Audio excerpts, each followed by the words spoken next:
And I think the conditions under which women enter capitalism are substantially worse than those that men face. Women are more likely to be single mothers. Compared to what? Men? I mean, men biologically can't become single mothers or mothers, period. I mean, these are one of these cuck facts. They just relate something that's horrible about the female biology. Women are more likely to leak blood pussy, or women are more likely to become pregnant, or women are more likely to give birth, or they give birth. I mean, just these utter, just kind of like basic biology facts that just shows the horrors of femininity and their daily life, and they're just like, wow, like we're supposed to be astonished or shocked. Over 12% of women live in poverty, while the number is under 10% for men. And when it comes to extreme poverty, the differential is 6.1% of women versus 4.4% of men. Look, that has to do with personal life choices, I assume. I mean, women have children out of wedlock, sometimes multiple at a time, or just multiple throughout their lifetime. I mean, according to the annual Homeless Assessment Report, or AHAR, written by Congress or reported by Congress, like 60% or 61% of all homeless people are men, compared to only I think 39% for women. So you're freaking out over a percentage point of 2 points, but the gap between men is 10 times larger than that when it comes to homelessness. Hear about patriarchy, right? All the evils of the world's from patriarchy, but we're the ones dying. And we die for you guys, to protect our families, our friends. In every society that's ever existed, women have had privilege and protection that men did not. But here's the thing. Quality of life is not the be-all and end-all when it comes to discussing oppression. There are other metrics that are just as important. Where does the wealth in a society concentrate? Who can decide what gets made and how it gets made?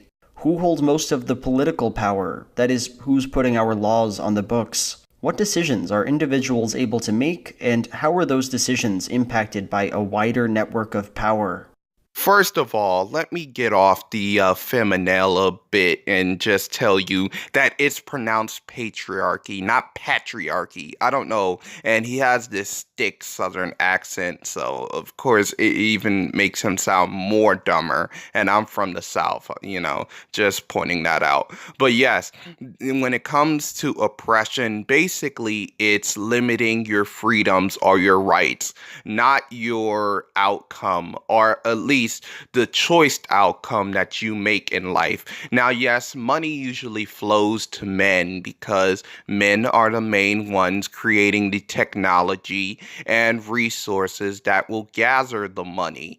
Women have all the opportunity and even more to succeed, but yet they do not. They have college scholarships that usually go to them. Minority support when it comes to affirmative action usually goes to white women like this one who has this beautiful golden blonde piss hair. But yes, it goes to women, and yet they still can't succeed. So whose problem is that? It's theirs. Neither the Red Pill nor Cassie J seem to care about these questions, and because of that, their read of American culture becomes very simplistic. Let me be a bit more concrete. Women don't just not want the dangerous jobs that men have. Rather, they have been historically barred from those positions, and they continue to face undue persecution in male-dominated fields. Let's just take one example that the film seems to care a lot about: the military. It should be obvious to anyone watching this movie that its war casualty stats don't exist in a vacuum. 99% of the people who died in World War II were men, but that's not a coincidence, right? Women didn't have the choice or the obligation to serve their country at the time. They were prevented from doing so by a male-run government. And echoes of this historical discrimination still exist in our culture. After all, it was only in the last 5 years that women were allowed to enter combat, and female presence in the military is still a contentious issue. And the logical need not to want women in the military, at least on the front line or battlefield, is not in a vacuum as well. I mean, come on, take a country like Israel, which forces women to be in combat and battle ready as much as they force men. But guess what? According to the Israel National News, 46% of women fail basic training. Well, at least the fitness exam, I mean, they're not even ready enough to even go in the battlefield. And if they do, they're most likely going to get slaughtered or captured and sexually assaulted. And when you look at America, the stats are just freaking shocking, and we have a higher standard than Israel.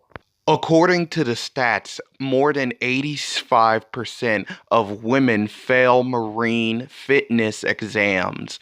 And also, links will be in the description. So please cut it with that. And I just like to say, I don't know why you picked up World War II when it showed the Korean War. I don't know the stats on World War II, but I'm not skeptical. It's 99%, but still, it seems a little odd that you would bring up World War II, especially when we had women actually serve as mechanics and actually create a whole bunch of materials for us. It was one of the proudest moments in female history, I would think. There's nothing inherently wrong with criticizing the left or criticizing feminism. The only problem is that the progressive movements that the film takes issue with are really just not the enemy here. In fact, those movements advocate pretty good solutions to at least some of the problems this movie brings up. Let's just take two examples. First, male suicidality. Paul Elam says at one point that men are 4 times more likely to kill themselves than are women. 4 of 5 suicides are men. He throws that out there without any added information. To him, it's just another way that men have it worse, which can be used to prove feminism stupid. But why do men kill themselves more? Well, the consensus seems to be that male suicide rates are higher because men choose more lethal methods, most commonly guns. I did some research, and according to some reports, women actually attempt suicide 3 to 4 times more than men. It's just that they fail at it. You know, men are just better than women at everything good and everything bad in the world. I actually met a teacher once who attempted suicide 7 times, and I wasn't thinking to myself, wow, why is she so depressed? I was thinking to myself, why is she so lousy at suicide? I mean, it must be a sign from God or the devil, whichever her soul goes to, that you should just stay at Earth as long as possible. Live to be 119. That's my personal take. Suicide is generally a very spontaneous act. If a convenient method isn't available, a lot of people won't do it at all. Because of that, it's reasonable to think that if we limited the number of guns in people's homes, they would commit suicide less. And the statistics seem to bear out on this one. In nations where gun control was tightened, like Israel or Australia, suicide rates dropped precipitously. In Connecticut, when gun laws were made stricter, there was a 15% decrease in firearm-related suicide and little increase in other forms. And when Missouri loosened their gun laws, firearm suicides increased by 16%. Correlation does not equal causation, and I actually did some research. After a 4-year slump, Israel is having a rise on suicide, mostly because, their downfall on suicide was probably because they kicked all the Arabs and Palestinians out, and also Australia is having a rise on suicide also. So that only is a temporary fix on a huge problem. And if you ban guns, people will not only still do suicide, men will be crafty and just jump off buildings. So that's one thing. I'm not saying here that if we did a better job at regulating guns, there would be no suicide problem. But I think the question has to be asked, which movement causes more American men to die by their own hands? The NRA or the left and feminism? I would personally say the left and feminism, but I would say it's the laws that they put like decades ago that are really screwing men over. But yeah, I'm just gonna stop here. I mean, this is not interesting to me anymore. I'm gonna stop. Please like, subscribe, share this video, and guys, I am out.